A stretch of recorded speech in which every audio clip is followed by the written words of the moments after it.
ஒரு பாதை காட்டுறதுக்கு ஒரு ஆள் தேவை. ஆக்சுவலாக இந்த 7.5 வருஷ காலம் இவங்க வாழ்க்கையில் வேறு லெவலுக்கு அடுத்த லெவலுக்கு கொண்டு போகிறதுக்குரிய ஒரு சான்ஸ் கொடுக்கக்கூடிய ஒரு காலகட்டம்.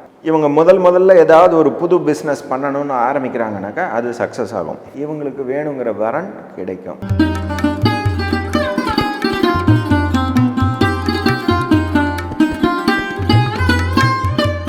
நான் Ramanan astrologer, PYK yoga and astrology சென்டர்லேருந்து பேசுகிறேன்.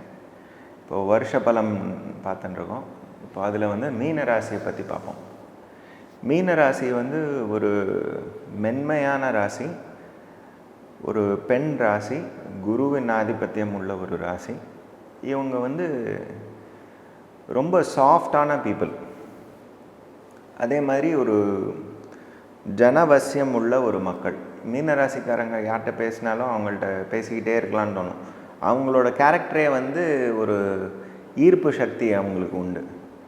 அதே மாதிரி இவங்களுக்கு குழந்தைகள்னால் ரொம்ப பிடிக்கும். குழந்தைகளுக்கு இவங்களை கண்டால் ரொம்ப பிடிக்கும்.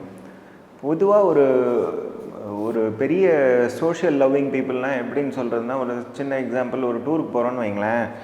நம்மளாம் என்ன நினைப்போம், நம்ம குடும்பத்தில் இருக்கிறவங்க மாமா பசங்களை அவங்க எல்லோரையும் கூட்டிகிட்டு போகலாம் அப்படின்னு நினைப்போம். இவங்க அந்த காம்பவுண்டையே கூட்டிகிட்டு போகலாமா, அந்த காலனியில் இருக்கிறவங்களே கூப்பிட்டு போகலாமா அப்படின்னு யோசிக்கிறவங்க. ஸோ இந்த மாதிரி ஒரு எல்லாருக்கும் பிடித்த ஒரு நபர்களாக இருக்கக்கூடிய, சென்டர் ஃபிகராக இருக்கக்கூடிய மீனராசி நபர்கள்.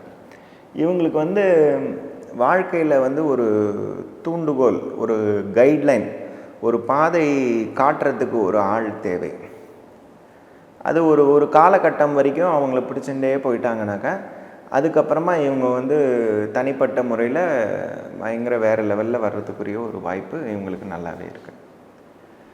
இப்போ இருக்கக்கூடிய காலகட்டத்தில் ராசிலேயே ராகு பகவான் இருக்கார், 12ல் சனீஸ்வரர் இருக்கார். ஸோ எல்லோரும் 7.5 சனி ஆரம்பிச்சிடுச்சு, எனக்கு இப்படி படுத்துறது அப்படி படுத்துறதுலாம் நினச்சிட்டு இருப்பாங்க. ஆக்சுவலாக இந்த 7.5 வருஷ காலம் இவங்க வாழ்க்கையில் வேறு லெவலுக்கு அடுத்த லெவலுக்கு கொண்டு போகிறதுக்குரிய ஒரு சான்ஸ் கொடுக்கக்கூடிய ஒரு காலகட்டம்.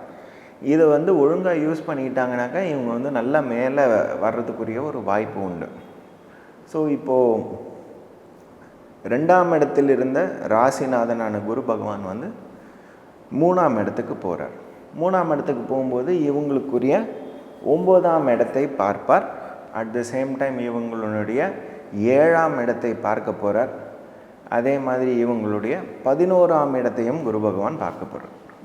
ஸோ இப்போ இது எங்கெங்கெல்லாம் குரு பகவான் பார்க்குறாரோ அதெல்லாம் விருத்தியாகக்கூடிய ஒரு ஸ்தலமாக இருக்கும். 3ஆம் இடம்ங்கிறது இம்மிடியட் சப்போர்ட் சிஸ்டம்.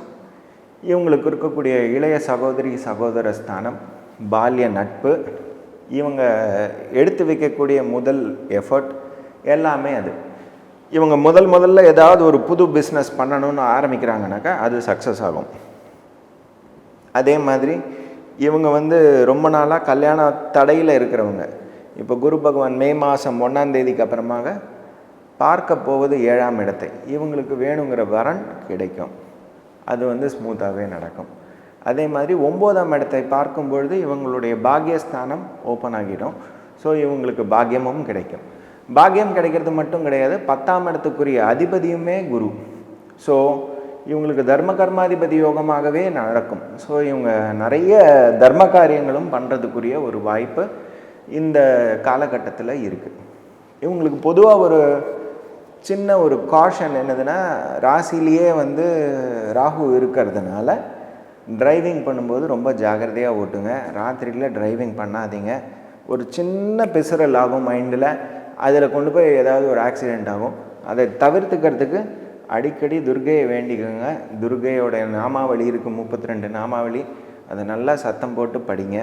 அதே மாதிரி கனக துர்கா கோயில் விஜயவாடாவில் இருக்கு, அது ஒரு நல்ல வியாழக்கிழமையாக பார்த்து போயிட்டு வாங்க, நல்லதே நடக்கும். வெற்றி. தேங்க்யூ.